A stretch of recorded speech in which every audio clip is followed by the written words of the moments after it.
So welcome everybody to the session number 11. It is amazing global mission that we are doing, we as a Future Food Institute are organizing together with the FAO.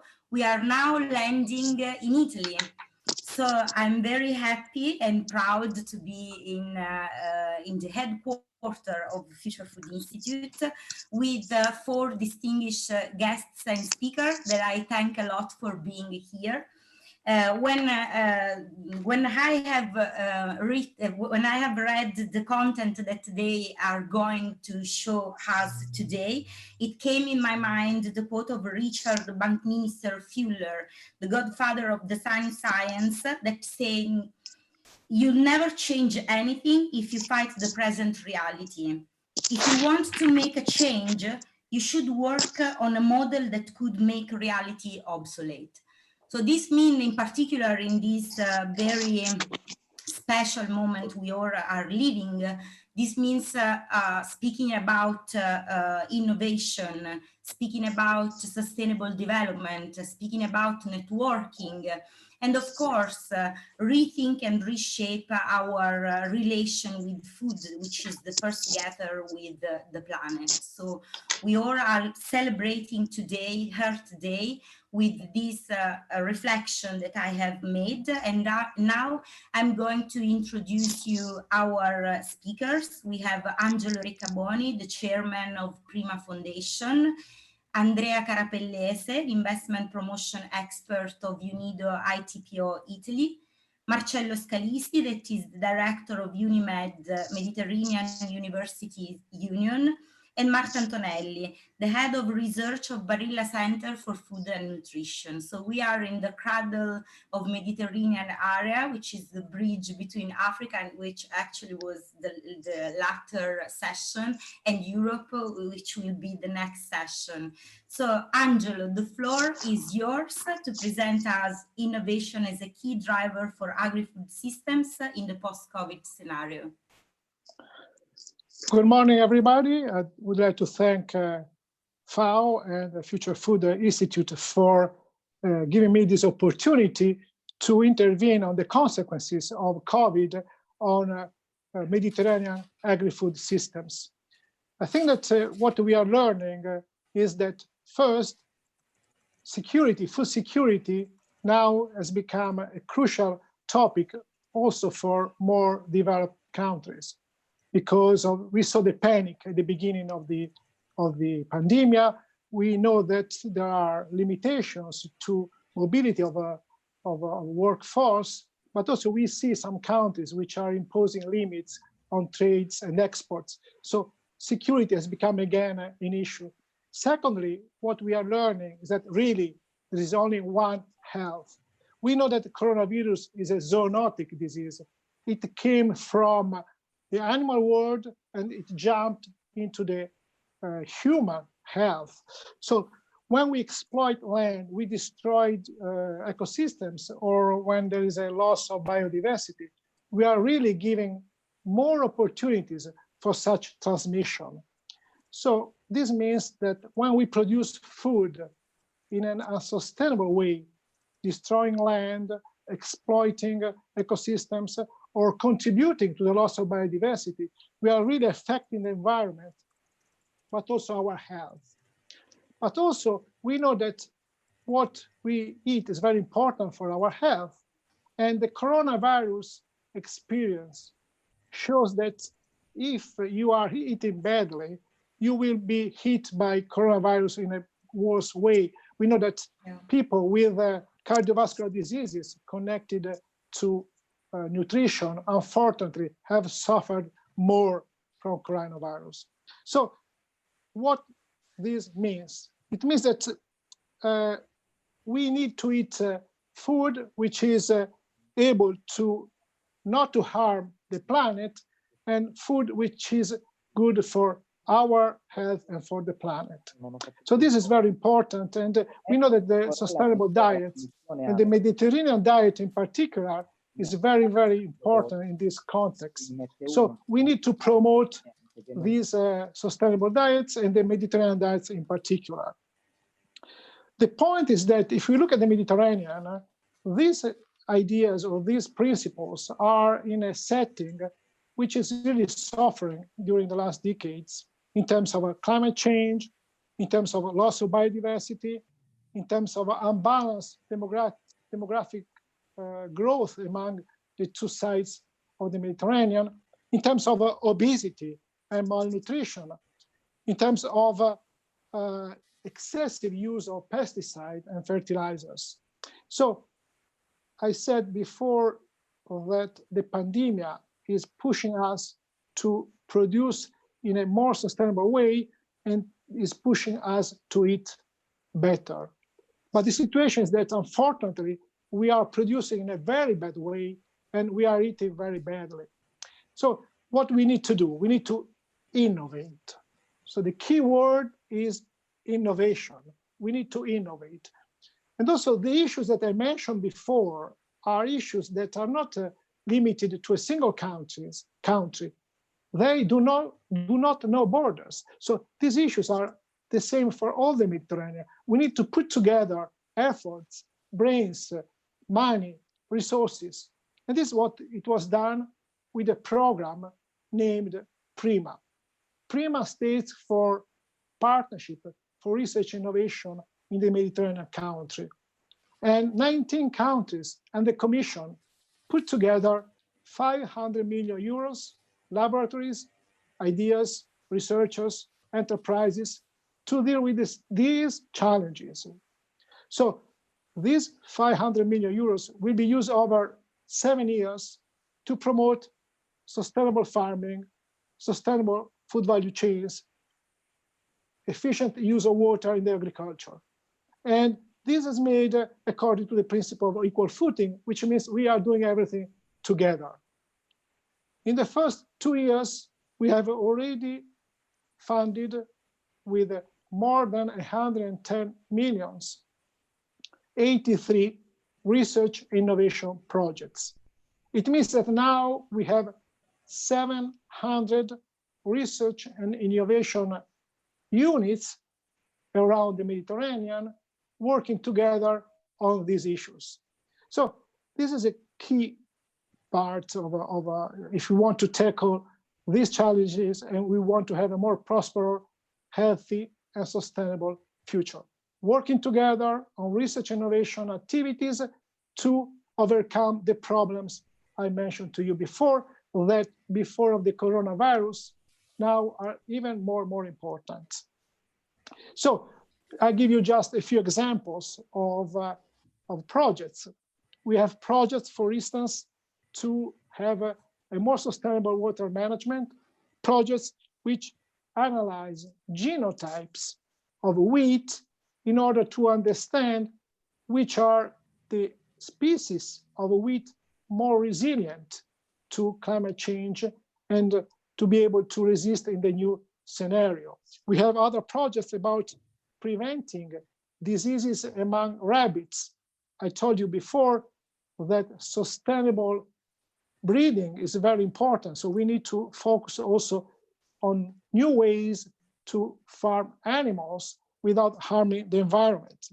We have a lot of projects about precision agriculture, which means that you use drones, decision support systems, you use artificial intelligence in order to manage greenhouses, in order to manage your agricultural activities, use less water, and to respect more and more the environment, the nature.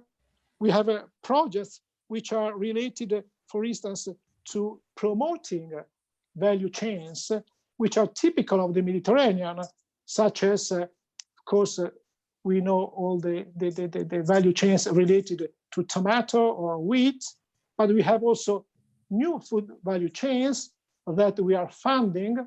For instance, the value chain of camel milk, which is very interesting because it can contribute to more healthy nutrition, but also socially can give money, can give profitability to smallholders. So we have a lot of projects which are being funded, and we are very proud that the Commission is close to us and is pushing with us towards more sustainable, healthy, and prosperous Mediterranean agri-food systems.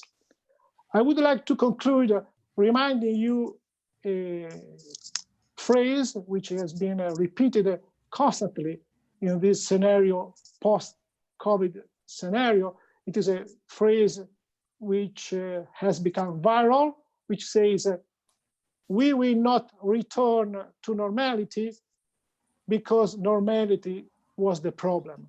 So this is true in many contexts, but this is particularly true for food systems.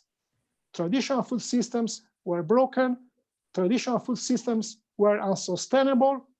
To deal with the new challenges, to deal with the post-pandemic environment, we need to innovate. We need to change from traditional food systems. Thank you very much. Thank you, Angelo. Thank you very much, and congratulations about all the work that you are doing. We are very proud to be partner of Prima Foundation. And I think that we here are embodying the goal 17 of the Agenda 2030, the partnership. You have mentioned it's important to work together. And with this spirit, I would leave the floor to Andrea Carapellese, and Andrea Carapellese represents UNIDO ITPO Italy, so the United Nations Agency for the Industrial Development of Developing Countries, one of the most important partners of Future Food Institute. I would like to underline that thanks to this partnership in this 24 hours marathon, we have had also ITPO Bahrain, ITPO Japan. We are working together with ITPO Shanghai. So the goal 17 is actually here with us. And thank you, Andrea, for all your cooperation. I leave you the floor. Thank you, Claudia, for the invitation and also for the kind introduction. Can you see the screen? Yes, we can. Great. So soon after the pandemic started, back in March, I created this map showing the cause-effect relationship between the SDGs and the coronavirus to offer a user-friendly tool to read the COVID-19 pandemic outbreak through the lens of the Agenda 2030 for Sustainable Development, and more importantly, to try to draw lessons for the future. Today, I will very briefly illustrate how food is an integral part of the SDGs coronavirus nexus, given its crossing cut dimension for the sustainment of our people, prosperity, and of course, planet, the Earth, which we celebrate today. Well, we can start from climate action.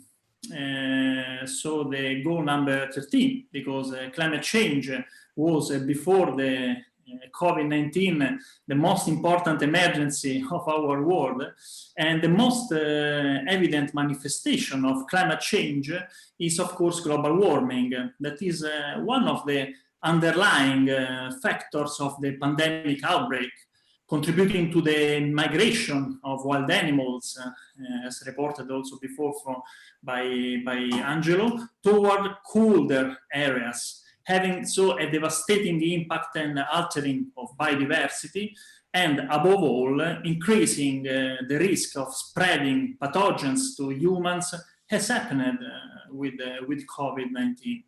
This phenomenon is exacerbated by deforestation, given that forests host over 80% of all terrestrial animals. One of the causes of deforestation is industrial agriculture and intensive breeding, which turn animals with the same genetic pool into powerful vectors again of pathogens spillover in disease epidemics. While this epidemic has been worldwide in scale, it exacerbates inequalities between rich and poor people in terms of access to basic services, particularly food.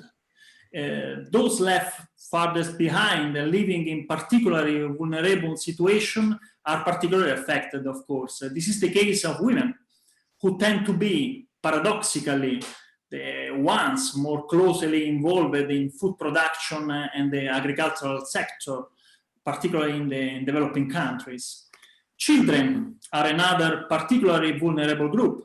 Lockdown is keeping many of them out of school, which in many cases was the only place where they could get a daily meal, thus limiting the possibility to follow a balanced and nutritious diet, which is one of the building blocks for a strong immune system that makes people best placed to respond to seasonal and to new disease, has happened for coronavirus. In this emergency phase, food is among the few value chains that cannot stop, we know. So including those people left farthest behind, I mentioned it before, in the future, hopefully shorter and fairer supply chains is key to build a sustainable and resilient local food system. Thus reinforcing also the importance of, for example, access to clean water, not only for personal hygiene to fight the virus, we know for the basic recommendation as, for example, washing the hands, but also because up to 70% of fresh water available in the world is used for agricultural purposes. The third component of this strategic nexus, besides food and water, is of course energy, that during a phase when food supply chains are interrupted, make renewable energy an important solution for food production, but also for food conservation, thanks to the cold chains and storage, particularly in off-grid areas in developing countries. Oceans absorb 30% of carbon dioxide produced by humans, buffering the impacts of global warming, but above all, and especially in this period, contributing to the survival of food chains during a crisis, particularly in the coastal areas. A crisis that causes disruptions of international trade and commercial exchange, making it ever more necessary to establish independent food processing industrial value chains, particularly in the poor countries that risk being left behind. First of all, acquiring the needed technologies, strengthening infrastructure and logistics, and as reported again by Angelo before, emphasizing the value of innovation. Innovation which is strategic also for the need to meet the growing food demand of increasingly populated cities, which can be addressed through food production value chains based on urban and vertical farming.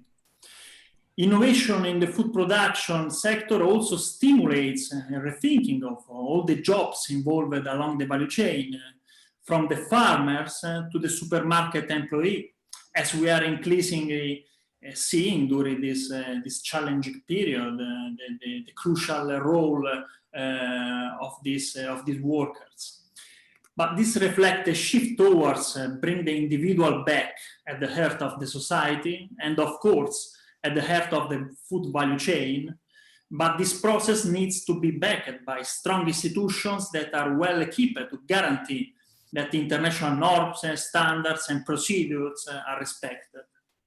And this can all be done bringing around the same table all development partners, so states, multilateral agencies like mine, UNIDO, and FAO, civil society, individual and private sector, and entities like, for example, dynamic entities like, for example, Food Institute, which I thank again for the invitation. I thank you all also for the attention. Enjoy this her day. Thank you very much, Andrea. It's very interesting to read the COVID-19 under the lens of SDGs and reflects about food. I remind to all people connected that people that sign up to the event will receive special materials after this day, and for sure this remarkable presentation will be inserted in this material. So thank you, Andrea. And now I leave the floor to Marcello Scalisi, Director of UNIMED Mediterranean University Union, because another pivotal ingredient to work on a model that could make reality obsolete is for sure capacity building and networking and cooperation. The floor is yours. Thank you, Claudia. And you obviously say, first of all, thanks to FAO for this invitation. As you said, UNIMED is a different play on this. We don't act directly on the food chain or the food system, generally speaking, but we work as network, as generic network in a more large dimension related to higher education institute cooperation and capacity building, in particular with Southern Mediterranean countries. I try to share my screen.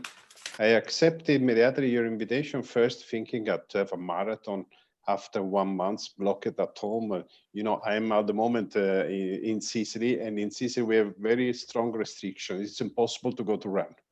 Not to walk. We have just blocked at home. When they listen the word marathon, I said yes immediately, at least to think that we are doing some sport. Okay, after this very small joke, I will give a very short presentation of UNIMED, what UNIMED does, generally speaking, on capacity building with our members, what we did to react to COVID-19. And also I will present an initiative that we are launching that we already launched before COVID-19, that we maintain as very important for our network, for our dimension. But first of all, I would like just to mention you how is the situation of higher education institutions, of universities in all Mediterranean region. I mean, not only the European side, but also the Southern Mediterranean side. At the moment, the universities are totally closed, as you know, and they try to move everything online, which is quite easy in some way. In Italy, in France, or in Spain, they are moving more or less the 80% of activities are online, but it's not exactly the same in Southern Mediterranean countries. And this could affect the higher education system in the coming months, because there are several problems. For instance, digital divide. There are several students that they don't have the possibility to have a very good internet connection, or for instance, they have 5 students at home and just 1 laptop. Just to say that higher education in the region is suffering a lot, and we hope that through cooperation among North and South, we will be able to pass this very difficult period.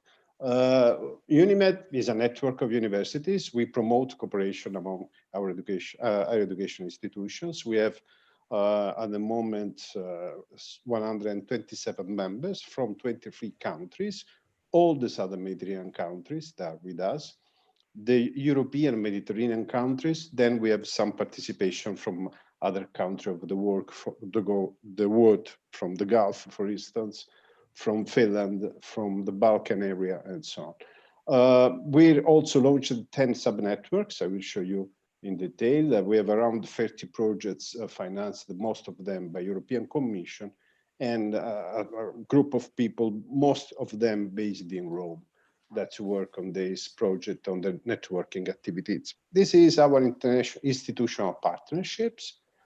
As you can see, we have cooperation with the most important organization or intergovernmental institutions. And of course, we have an important agreement also with FAO. The idea of this institutional partnership is to offer to our members dialogue and cooperation with these institutions on a different scale, of course, on a different level. Concerning that we are discussing about food, we decided to utilize these few images to underline our strategic initiative when we look how to support higher education institution in the region. First of all, autonomy. The lack of autonomy of universities in the region is an important problem. Also to address specific research to solve the big issues that we are facing at the moment. Another important topic, which is also important from an economic point of view, is the regional integration. Mediterranean, unfortunately, I mean in particular the southern Mediterranean countries, they don't have any concrete form of cooperation and integration. They are so used to cooperate at bilateral level with European countries, but they are not so used to cooperate among them. The other important topic for us is the responsibility. We try to involve more and more universities to consider themselves as an institution that have to play an important role in their own society, and not only just to act as educators. Then we work in several priorities area: cooperation with private sector, doctoral education, refugees and migration, social sciences, humanities, and many other that are in some way the most important priorities for Southern Mediterranean countries. We decided also to launch these sub-networks. I would like in particular to mention the first one that was a sub-network on food and water, which is managed by one of our members, the University of Évora from Portugal, that is dedicated in particular to follow the PRIMA program that was evocated before by Professor Angelo Riccaboni.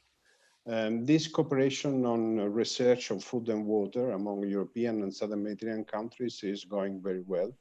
And we have around 30 universities, both sides of the Mediterranean, that are cooperating on these issues, looking at capacity building first, but also to launch common research initiative.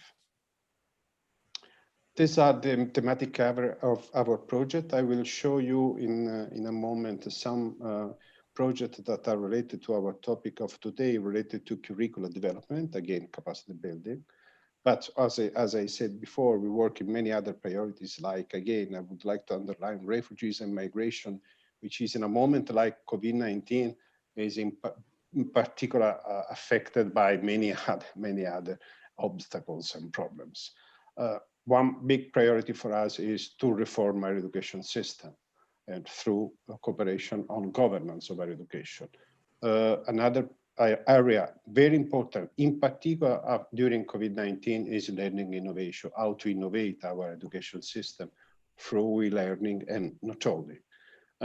Again, I mentioned refugees and migrants, and then looking at curricular development, you can see here what a network like UNIMED can contribute to the topic of today. For instance, the last one, the project Maya, Master in Agriculture and Hydrological Approach, which is a master launched in Tunisia among 3 Tunisian universities, is a joint master, and European universities, in particular, this project is led by the University of Sassari from Sardinia, are supporting local universities to improve their capacity on this topic. The same approach we have with the Embrain project, which is related to renewable energy for Libya, which is quite particular as project for an oil country producer.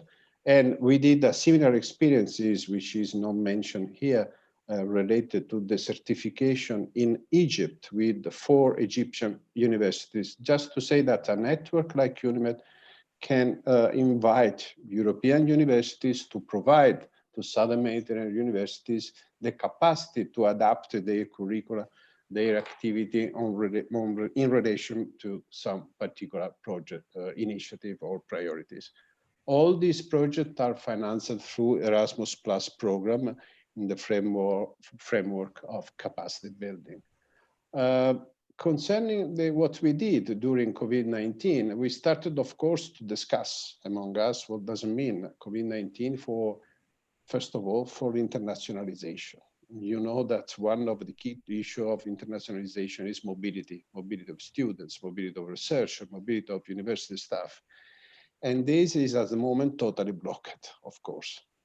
And now we are inviting our members to discuss and to react on this through particular initiative. For instance, we joined the UNESCO Global Education Coalition, but also we are launching with the Annalyn Foundation, a Euromed, a call to invite European institutions that the Euro-Mediterranean dialogue must continue. And so on. Also, we are collecting information from all our members, the Italians in particular, but also all the Southern Mediterranean, to collect information about the situation of education during COVID-19, to try to understand what we can do through our members. And considering that mobility for us is a key issue, because you have to think that UNAMID started in 1991, 30 years ago. We are close to celebrate 30 years. This is a reason why we think and we know that we believe that mobility is one of the key issues. And also during COVID-19, we ask that Mediterranean mobility has to continue to create this Mediterranean Erasmus Generation. We are used to know the Erasmus program in Europe. We know that there are Erasmus babies, Erasmus family. We are used also to say that there are also Erasmus divorce, just to say that this life. Through Erasmus, we discover Europe, we create in some way European citizenship. We would like to do the same also during COVID-19 to contribute to a Mediterranean Erasmus generation. Thank you very much. Thank you very much, Marcello, for your presentation. I remind you that this is an interactive session with people connected from all over the world. So there are coming questions from the audience. I don't know if you rather prefer to answer now. The question is, which is the keyword that will better summarize the relationship between the Mediterranean foodscape and the good after COVID-19? I leave you with you can think about it, and then you will tell me who wants to answer this question. And now I leave the floor to Marta Antonelli, the head of research of Barilla Center for Food and Nutrition, with a speech on Earth Day, fixing food through healthy and sustainable diets for people and the planet. Thank you, Marta. Thank you very much, Claudia. I'm very happy to be here with you to celebrate this Earth Day, despite the circumstances that we are all experiencing. So today I would like to talk about the role of diets and the role of citizens as eaters to build a more sustainable, healthier, and more resilient food system. So I would start by saying that today food systems are broken, and they are broken because we have asked the food system to respond to a lot of pressures, from demographic growth to urbanization, and also to accommodate changing food needs that are very intensive from an environmental point of view. So today we know that the food system, from farm to fork to disposal, accounts for up to 37% of greenhouse gas emissions from anthropogenic activities. We know that food production is the largest sector that withdraws freshwater resources, and about 90% of our water footprint as individuals is related to our food choices. And we also know that per capita food supply has been growing very consistently to accommodate these needs, but this has come to substantial environmental and social costs. And despite all that and the pressure on natural resources, today about 1/3 of the food that is produced is lost or wasted, a situation that is kind of paradoxical, if you want. And so we have overshot the planet's capacity to regenerate its resources, and it's really time to rethink our approach to food and agriculture to make this right.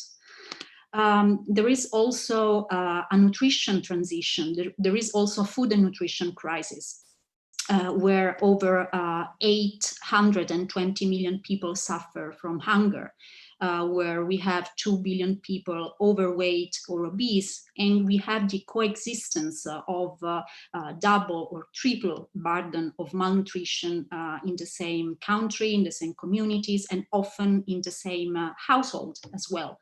And no country is immune from these nutrition challenges. For sure, no country is immune from these challenges in the Mediterranean area. We know that the Mediterranean diet has been recognized as a sustainable and healthy dietary pattern has been abandoned by the Mediterranean population. So my point today is that through diet we can really build a new and more resilient food system that benefits the planet, but also human health. So I think we can all agree on the fact that the current COVID-19 pandemic is exacerbating what wasn't really working well before the outbreak. And this means that we have weaknesses, inequalities, vulnerabilities that are coming to light. And that it's really time to act now to prevent this health crisis from becoming a food crisis as well. So I would urge you and ourselves to think about this time as an unprecedented opportunities to turn the seeds of change into really the foundation of a new food system that is resilient, that is equitable, that is healthy, that is sustainable, and that leaves no one behind. So coming to the central role of diets here, it is important to say that we know that diet have a pivotal role in the mitigation of climate change. This has been well recognized by the IPCC, for example, and a number of scientific studies.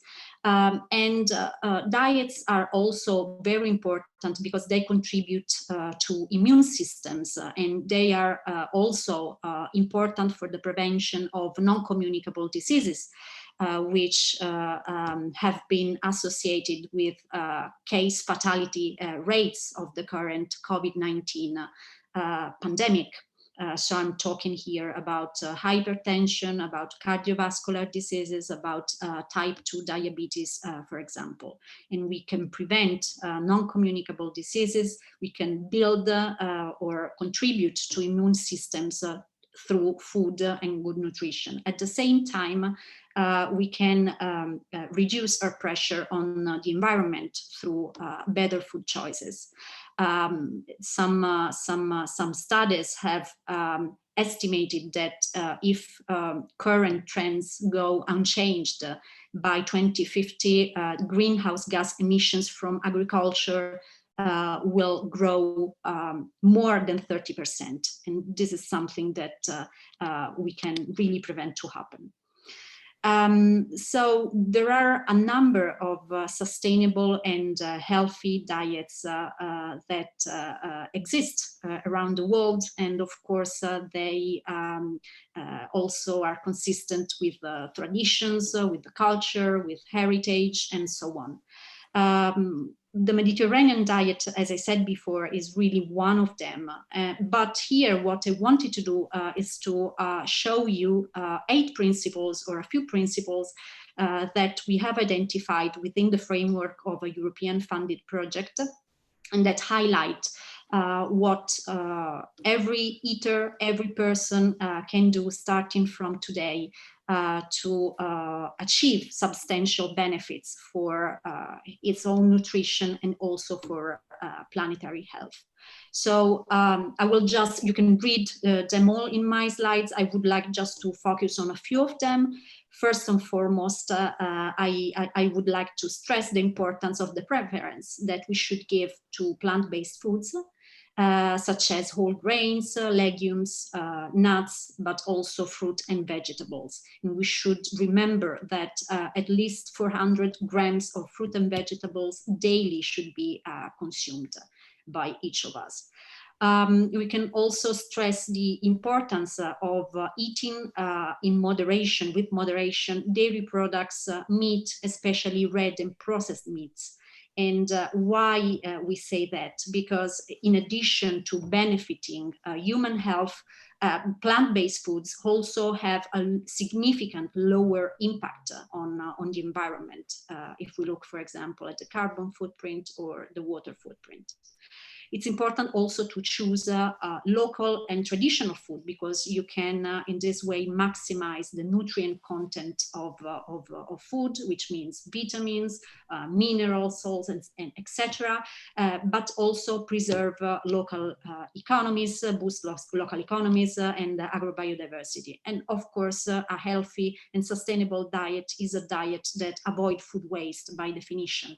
So through better, for example, food planning, shopping, and also considering portion size. A few years ago, we developed the double food and environmental pyramid, really to convey the consistency of a healthy and sustainable dietary pattern.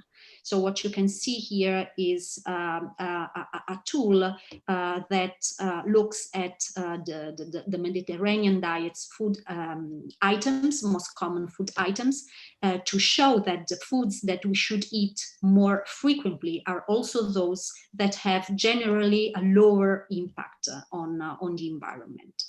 And these are, of course, the types of food that I stressed in my previous slides. So meaning giving preference again to fruit and vegetables, legumes, nuts, and so on.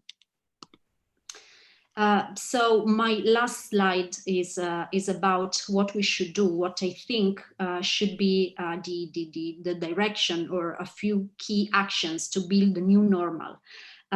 So first of all, we need bold and forward-looking policy measures.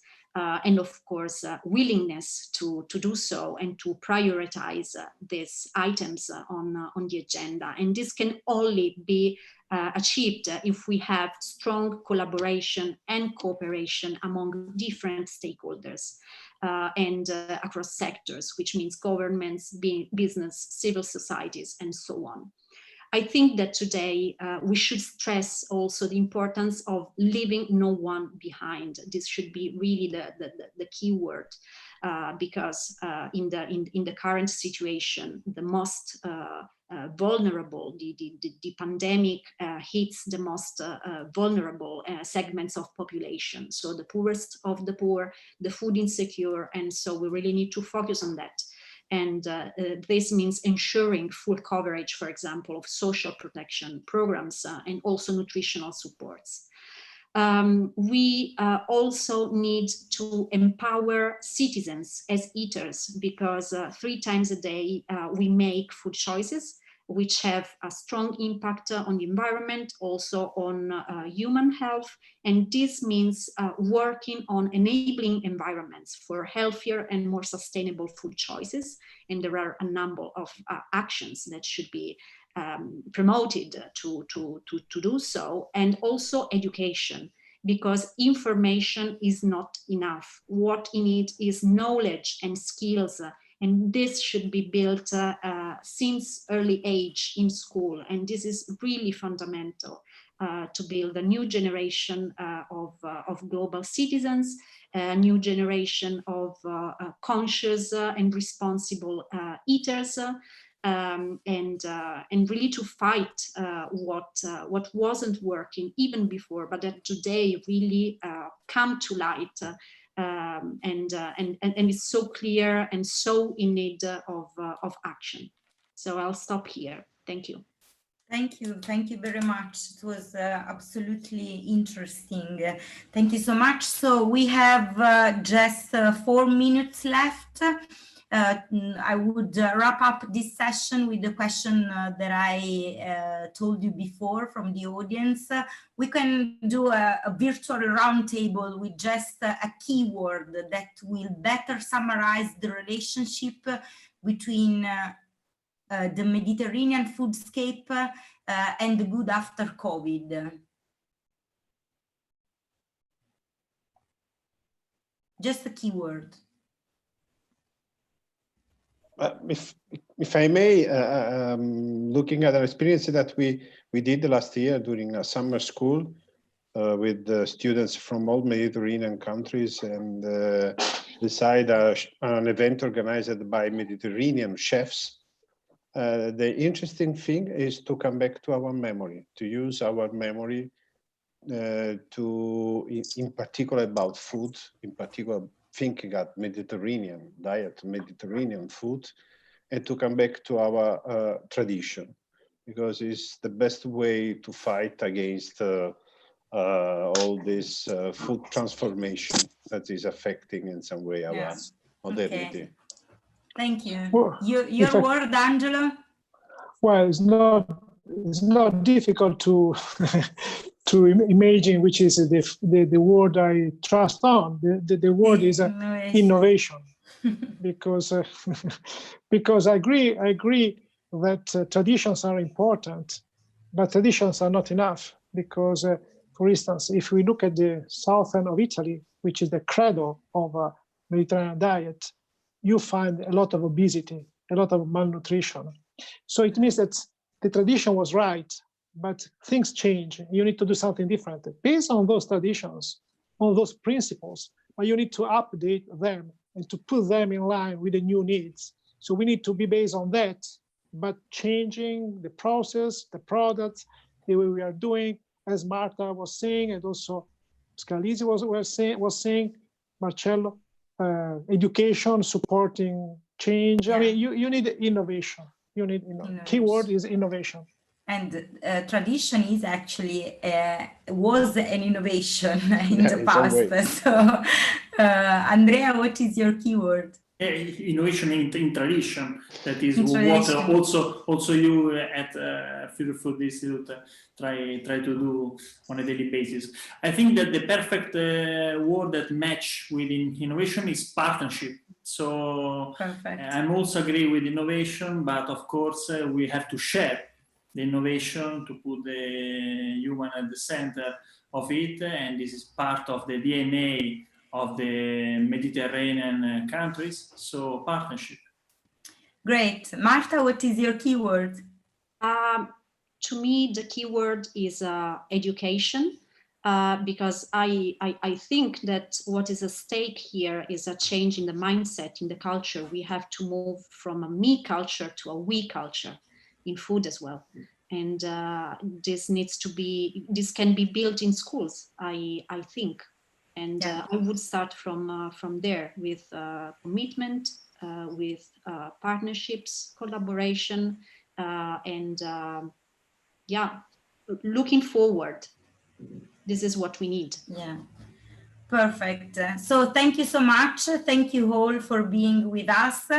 And we are taking off from Italy to Europe, the rest of Europe, and keep following us with the hashtag Good After COVID-19 and Food for Earth. Thank you very much for this beautiful session. Thank you. Bye bye. Ciao. Ciao. Ciao. Bye. Ciao. Ciao tutti. Ciao.